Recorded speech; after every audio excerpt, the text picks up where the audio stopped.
Oi pessoal, sejam bem-vindos ao canal CCM. A gente está em mais uma jaqueira de domingo, né? E nessa jaqueira de domingo, conforme a gente combinou, eu vou falar dos pioneiros do apoio marítimo, aquela galera que chegou 5 minutos antes do nada, tá pessoal? Eu hoje lancei um labradorzinho para a galera que vem do longo curso, lembra daqueles casacos labrador, o pessoal que viajava para a Europa, Estados Unidos? Então eu lancei um labradorzinho, porque hoje aqui no Rio está frio pra caramba. Mas então a gente vai falar do apoio marítimo lá no início, como é que foi a chegada dos oficiais no apoio marítimo, né? E como que a gente veio se desenvolvendo durante todo esse período. E como eu sempre faço, o fio condutor dessa história vão ser os marítimos, logicamente os maquinistas, né? Então eu vou contar essa história, mas sempre tendo como referência os maquinistas que eu conheci e que trabalharam durante esse período até o que a gente tem hoje como apoio marítimo, né? Tá legal? Então era o que tinha. E as embarcações de apoio marítimo naquela época eram embarcações pequenas, eram mini supply, entendeu? Para vocês terem uma ideia, a galera atracava nas unidades, tá? Tu não consegue imaginar hoje você atracar numa unidade marítima, tá louco, né, cara? Então essas embarcações muito pequenas, elas tinham como chefe um condutor e como comandante o mestre de cabotagem, né? Em geral era assim que elas trabalhavam, elas eram todas, a operação toda manual, tanto o operador lá, o comandante, o imediato lá, eles operavam na mão, não tinha stern thruster, eles operavam com efeito de leme e um bow thruster, e geralmente um bow thrusterzinho fraquinho, e assim eles operavam. E os condutores, os chefes de máquinas, eles tinham uma máquina totalmente manual, tudo na mão, você fazia tudo na mão, então era assim que o troço funcionava naquela época. Só que houve um fato que modificou muito a situação, foi mais ou menos 87, por aí, que a Marinha definiu, a DPC, né, ela decidiu que os comandantes e os chefes de máquinas dessas embarcações, mesmo pequenas, de baixa potência, e tudo mais, eles deveriam ser oficiais de máquinas e oficiais de náutica. Então o que passou a lotar no apoio marítimo? O segundo oficial de náutica como comandante e segundo oficial de máquinas como chefe de máquinas. Então logicamente que essa transição não ia ser fácil, porque quem estava lá não ia entregar rapadura com facilidade. E os caras que estavam chegando por sua vez, eles tinham a limitação de que eles iam operar numa embarcação pequena, em condições difíceis de conforto, né? Enquanto eles tinham lá o longo curso, lá o navio de cabotagem, que era todo confortável, vários oficiais a bordo. Então tinha esse desafio para vencer. E nessa época a gente tinha aqui na Bacia de Campos, a gente tinha de empresa brasileira, vamos dizer assim, aquelas empresas mais conhecidas, né? A gente tinha a Delba, a Astro Marítima, a CBO já existia também nesse tempo, a Sarto, mas todas com um naviozinho bem pequenininho, tá pessoal? E as gringas, a gente já tinha naquela época a Maersk e a Pan Marine, que ainda estão até hoje na Bacia de Campos, opera. A Maersk é um gigante, né? Um monstro, talvez seja a maior empresa de navegação do mundo. E a Pan Marine também é uma empresa muito grande, né? Que opera em todos os lugares, em vários lugares do mundo. E tinha uma empresa, cara, que eu não conhecia, não peguei essa empresa, eu cheguei no apoio marítimo em 2000, né? Final de 2000, e já não vi essa empresa, mas a galera me falou que era uma empresa grande, tinha 30, 40 embarcações de apoio, que era a Smith Lloyd. Alguém lembra da Smith Lloyd? Eu não lembro, não conhecia. Tinha a OSA também, a OSA eu ainda peguei e ainda tem alguma coisa, ela deve ter se fundido com outras empresas. Então a gente tinha lá essas empresas estrangeiras, Maersk, Pan Marine e Smith Lloyd basicamente. Então eles também operavam com embarcação pequena. Tá? Então esse era o quadro do final da década de 80. Tá? Essas empresas no apoio marítimo e a gente na migração, entrando os oficiais de máquinas e a galera condutor e contramestre saindo. Tá? Então, quando eu falo nesse cenário da entrada dos oficiais vamos dizer assim, a saída dos condutores e dos contramestres, eu não posso deixar de falar nesse cara aqui. Esse cara que eu vou mostrar agora, ele não é um oficial de máquinas, tá? Mas ele talvez seja a figura central que representa essa transição, essa virada. Ele é um oficial de náutica. É o Anderson Playboy. Anderson Playboy, galera, é um cara que eu conheço muito, meu amigo, um cara sensacional, um coração gigante, já trabalhamos juntos, eu como segundo, ele foi comandante da vida. Para vocês terem uma ideia, galera, esse cara nunca teve um comandante, ou seja, ele saiu da escola e foi para o apoio marítimo. Então ele já entrou no rebocador recém-formado como comandante, porque só tinha um oficial de náutica. Então o Anderson Playboy, ele é o marco, vamos dizer assim, da entrada dos oficiais no apoio marítimo. Tá? Ele enfrentou um monte de dificuldade, eu até conversei com ele esses dias, e eu vou ver se ele vem aqui contar as histórias dele. Cara, cada história é sensacional, um cara que já está aí atravessando mais de 30 anos só no apoio marítimo, tá? Só no apoio marítimo sem parar. Entendeu? Então o Anderson, ele representa muito isso. Ele é um oficial de náutica, mas eu com certeza daria uma carta de oficial de máquinas para ele, porque ele é uma pessoa fantástica, um profissional super conhecido. Tá? Então o Anderson representa essa entrada. O cara chegou para render os condutores e os contramestres. E na máquina também tinha a galera que fez a mesma coisa, só que na máquina. Tá? Então, em relação ao pessoal de máquina, eu vou trazer aqui também um cara para a gente falar nele, porque ele é dessa primeira turma, tá? Olha só, o Luiz Menezes Barbosa. O Luiz Menezes Barbosa, o Siri, ele está trabalhando até hoje, por sinal está embarcado, eu falei com ele hoje, ele está embarcado e ele vem aqui representar, ele é contemporâneo também do Anderson, do Playboy, nessa chegada, só que ele é um cara que ele está o tempo todo embarcado, talvez seja o oficial de máquinas, que tem mais tempo embarcado no apoio marítimo no Brasil, tá legal? Ele veio dessa época e ele está embarcado o tempo inteiro. Tem chefe de máquinas que começou com ele lá em 80 e tanto, 88, 89, mas que parou ou que foi para outra atividade, que voltou. O Siri, ele ficou o tempo inteiro no apoio marítimo, entendeu? Então é uma justíssima homenagem que eu faço para o Siri, porque ele tem mais de 30 anos no apoio marítimo e embarcado o tempo inteiro. Então ele é um cara que ele serve de exemplo para todo mundo, e até pela trajetória dele, que é uma trajetória que ele veio de marinheiro, condutor, segundo oficial de máquinas, hoje é subchefe, e um cara que conseguiu atravessar todo esse tempo. Então ele traz com ele todo esse lance, esse movimento, essa transformação do apoio marítimo. Então eu resolvi hoje fazer uma homenagem para o Siri. Siri, um grande abraço para você. Eu falei com você semana passada que você é exemplo para a gente, sempre a minha reverência para você. Agora olha esse cara aqui, Zé Carlos. Zé Carlos chegou mais ou menos junto com o Siri, tá pessoal? Zé Carlos, ele é chefe de máquinas, o SM, e é um maquinistaço, daqueles caras que você... Também a trajetória dele é quase toda no apoio marítimo. Ele trabalhou um pouco em navio de longo curso, mas depois ele foi para o apoio marítimo e ficou até hoje. Ele é um cara que ele já foi coordenador de manutenção, já foi gerente de embarcação, e hoje em dia ele é chefe de máquinas, continua trabalhando, tá? É um cara por quem eu tenho uma consideração enorme, um cara que tem um coração maravilhoso, tá? Então o Zé está representando aqui todos aqueles oficiais de máquinas que abriram as portas lá do apoio marítimo para a gente hoje, né? E tem mais um cara, toda vez que a gente fala no Zé Carlos, a gente lembra desse cara aqui, ó. Esse cara aqui, olha só, Joaquim Francisco Rainho Carvalho. Esse cara é um gigante, né? E o Rainho tem uma passagem interessante. Eu, quando saí da navegação de longo curso, lá do Full Container, e vim para o apoio marítimo, né? Eu cheguei no apoio marítimo e não sabia nada, não tinha nem ideia do que era. Aí fui lá e tal, me apresentei. Na época eu trabalhava numa empresa que tinha navegação e tinha apoio marítimo. E aí a gente meio que fez uma migração ali, o pessoal que estava querendo começar a atividade no apoio marítimo, né, naquela época. E eu vim, né, junto com essa leva. Aí eu cheguei na empresa, né, cara, aí já me mandaram para embarcar em Vitória, cara, eu não tinha nem ideia do que eu ia encontrar pela frente, né? Cara, quando eu chego no navio, que a lancha encosta, né, cara, eu olhei assim e falei, pô, aí o cara falou, pô, pode descer aí, é aqui, ó. Eu falei, é aqui? Tem certeza? Eu pensava que era um navio, né, meu irmão, sei lá, um troço.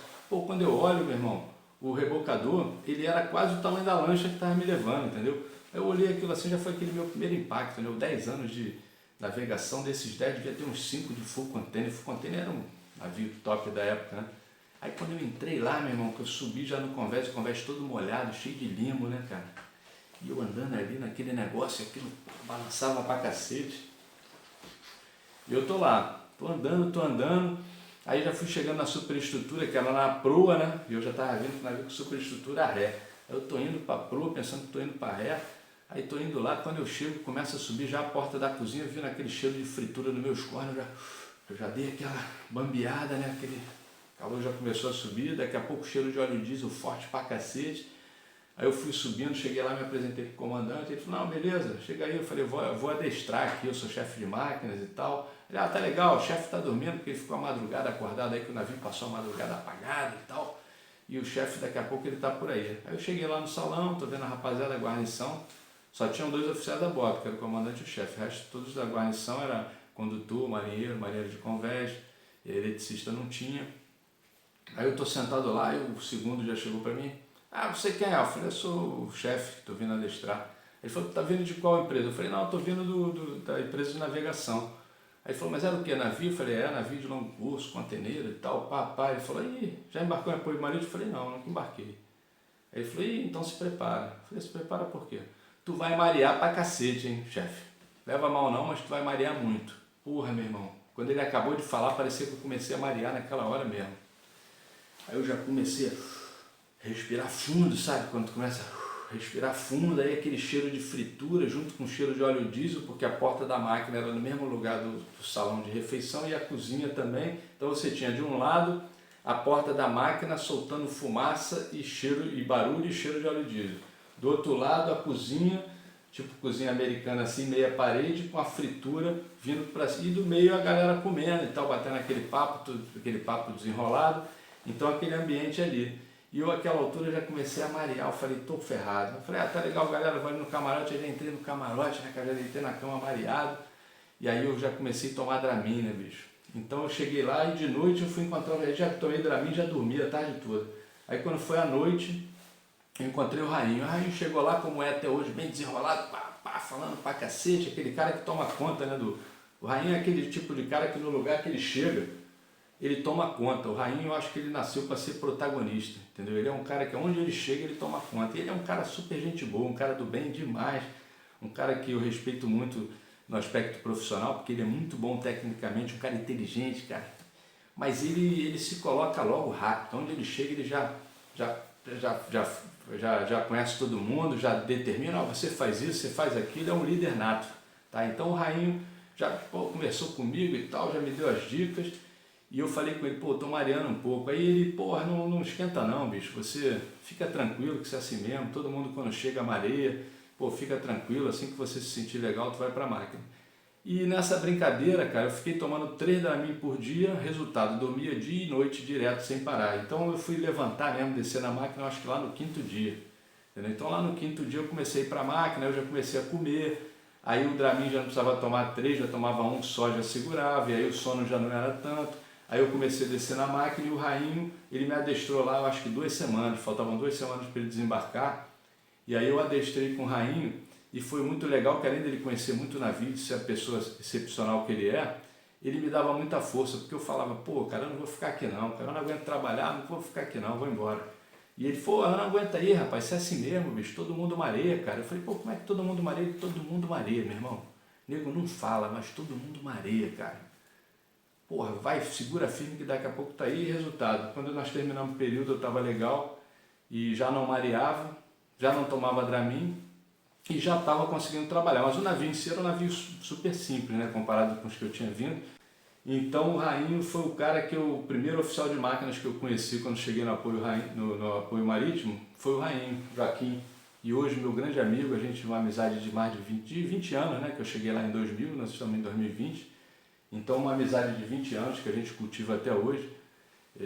A gente nunca mais trabalhou junto, porque ele é chefe, sempre foi, eu fui chefe, eu já até voltei a ser segundo, e depois voltei a ser chefe de novo, mas não tive mais o prazer de trabalhar com ele. Mas a gente se vê direto, todos os treinamentos que eu fiz ele já participou. E eu brinco até quando eu olho na lista de participantes que vejo o nome dele, eu falo, treinamento que o Rainho está presente, não existe monotonia, porque esse cara ele é super participativo e a experiência é gigante, isso ajuda muito, né? Entendeu? Então, o Rainho tá aí. Joaquim, grande abraço para você, a galera aí na tua casa, tá tudo de bom. Você é um amigão que eu construí nesses 20 anos aqui de apoio marítimo. Então esse próximo cara que eu vou chamar aí é um cara também cascudão, chegou um pouco depois do Zé Carlos e do Rainho, tá? Esse cara chegou aí lá por 96, 97, por ali, mas ainda estava no apoio marítimo daquele dos naviozinhos. Olha só quem é. Edson Inácio Rosa, o nosso preto velho.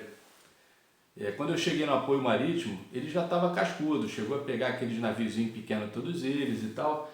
E então ele é um cara que a gente tem que falar nele nessa transição, porque ele chegou lá no apoio marítimo bem antes do apoio marítimo ser o que é hoje, tá? Então ainda era aquele momento da década de 90, ali de meados da década de 90, e ele já estava no apoio marítimo, então ele já era um cara rodado, experiente, e a passagem interessante que eu tenho com o Preto Velho é a seguinte: a gente nunca trabalhou junto, tá, no mesmo navio.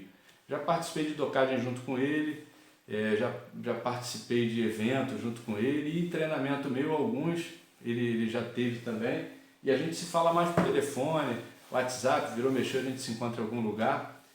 Mas a passagem interessante que eu tenho com ele também é a seguinte, com o Edson.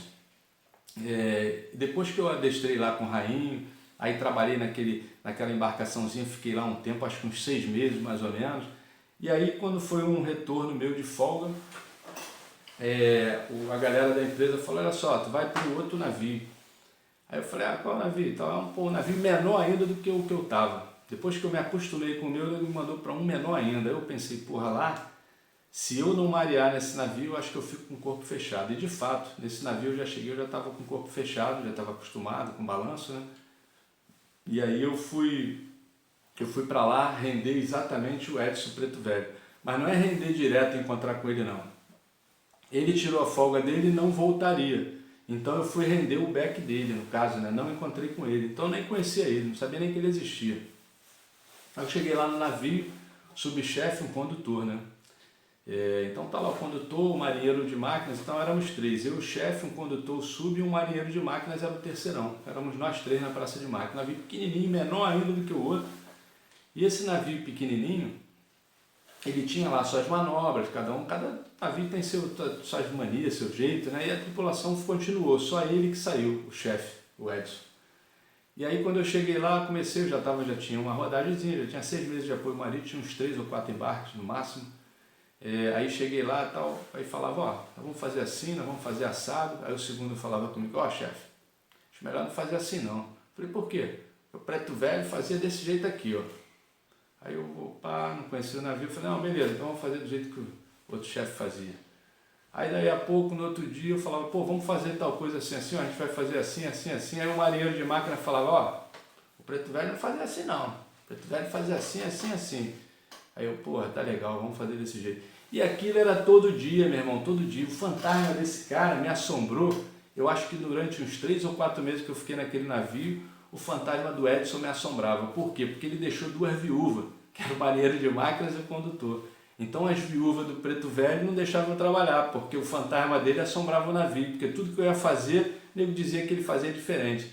E eu naquele negócio, respeito, caramba, não sei, né? O navio é todo manual, cheio de mania, e assim ficou. E eu conheci o Edson desse jeito, um fantasma dele me assombrando numa embarcação onde ele tinha acabado de sair. Depois, com o tempo, isso passou, e depois a gente veio se conhecer mais tarde, e hoje a gente tem uma amizade legal, a gente está sempre se falando. Ele é quase meu conterrâneo, né? O Edson é lá de Itaperuna, e eu sou de Cambuci, então a gente é meio que conterrâneo, e a gente se fala até hoje. Também é um cara, pô, nota 10, e é um cara que também carrega no costado, né, a história do apoio marítimo. Tá? Então, Edson, Preto Velho, meu amigo, pô, um prazer grande estar falando de você aqui. Tá legal? Você é um seguidor do canal aqui. Eu tô sabendo que final de semana, todo domingão, tu fica esperando a jaqueira. Essa semana tu vai ter uma surpresa e tu vai me ver falando de você aí, tá bom? Então, um abraço grande para você, Edson, tudo de bom, felicidades aí para você e para tua família. Então, galera, a gente contou essa história hoje aqui sobre o início do apoio marítimo, né?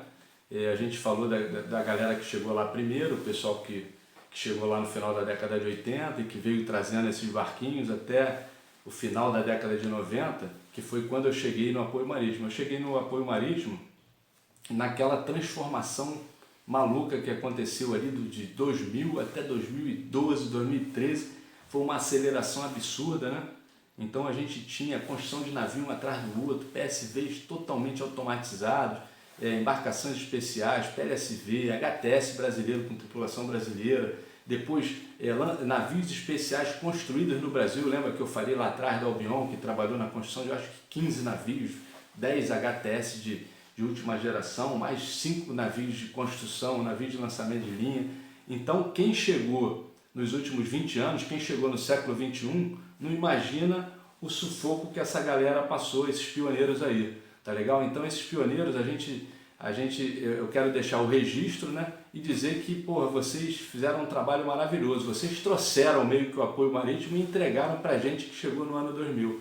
E por justiça, né, vocês continuaram e ocuparam as melhores posições, chefiaram, comandaram os melhores navios e com muito merecimento, tá? Com muito merecimento. E o fato de vocês estarem trabalhando até hoje só diz que vocês, além de serem excelentes profissionais, são caras que têm uma saúde muito boa, entendeu? O cara que tem uma cabeça muito legal para conseguir viajar até hoje. Então, pessoal, a jaqueira de hoje teve essa ideia de dar uma releitura na história do apoio marítimo e o principal, que é o que a gente faz aqui, que é ressaltar, que é valorizar o trabalho do maquinista, falando desses caras, falando do Siri, falando do Zé Carlos, falando do Rainho, falando do Edson, do Preto Velho, e a gente aproveitou para colocar o Playboy. Pô, a gente não pode falar em apoio marítimo sem falar no Playboy. Playboy é o cara que trouxe a chave. Quem trouxe a chave do apoio marítimo foi o Playboy. Ele trouxe a chave na mochila dele e abriu o apoio marítimo para todo mundo. Tá legal? Então, muito obrigado aí, pessoal. A gente se encontra aqui na CCM. Boas águas, galera!